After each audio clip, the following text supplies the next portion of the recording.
This is the Vacurect. The Vacurect is a vacuum erection device that mimics the natural erection process by drawing the blood into the penis for you. Once you achieve the erection, our patented tension system will maintain the erection as long as it is in place. The Vacurect is 9 inches in length and 1 3/4 inches in diameter at the opening.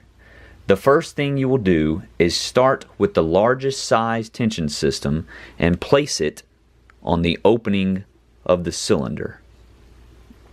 It will fit on the opening just like when you put a lid onto a coffee cup.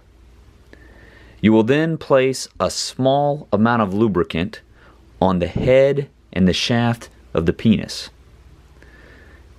Rest the head of the penis at the opening of the tension system.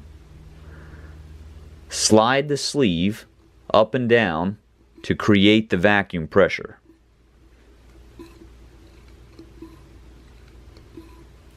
The head of the penis will begin to be drawn through the tension system and into the cylinder as you achieve the erection.